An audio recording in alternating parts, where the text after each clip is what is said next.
இன்றைய லஞ்ச் பன்னீர் பிரியாணி. பன்னீர் பிரியாணிக்கு ஒரு டபரா எடுத்து அதில் கறி மசால் பட்டை வகையெல்லாம் போட்டு வெங்காயம் போட்டு வதங்கினதுக்கப்புறமா இஞ்சி பூண்டு பேஸ்ட் போட்டு வதக்கி விட்டுக்கிறேன். இன்றைக்கி கொஞ்சம் சிம்பிளாக தான் பண்ணுறேன்.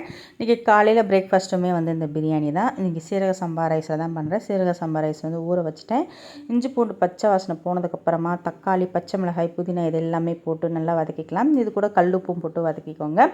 இது நல்லா மசாலா பிரிஞ்சு வரும்போது குழம்பு மிளகா பொடி, பிரியாணி மசாலா கொஞ்சம் குழம்பு மிளகா பொடி இல்லை, தனி மிளகா பொடி, பிரியாணி மசாலா போட்டு இதை நல்லா மிக்ஸ் பண்ணிக்கோங்க.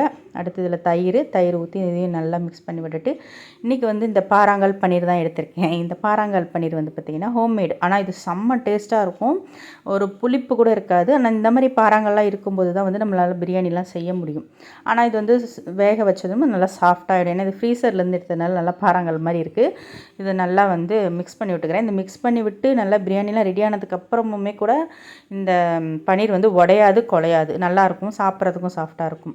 இது நல்லா 1 டம்ளர் ரைஸ்க்கு வந்து 3 டம்ளர் தண்ணி வச்சுருக்கேன். இதுக்கு தேவையான அளவு உப்பு பார்த்துட்டு இன்னும் கொஞ்சம் உப்பு போட்டுட்டு நல்லா கொதிச்சணும் அரிசியை கழுவி போட்டுக்கோங்க. போட்டுட்டு இதுக்கு தம் போட்டுறேன். லெமன் பிழிஞ்சிட்டு நான் எப்போவுமே இப்படி தான் ஃபினிஷிங் டச்சை வந்து காலையில் லஞ்ச் பண்ணும்போது எடுக்க மறந்துடுவேன். அப்படி தான் எடுக்க மறந்துட்டு ஸ்கூலில் பசங்களெல்லாம் விட்டுட்டு வந்து ஹாட் பாக்ஸ்லாம் எடுத்து வச்சுட்டு எடுத்தேன் வீடியோ.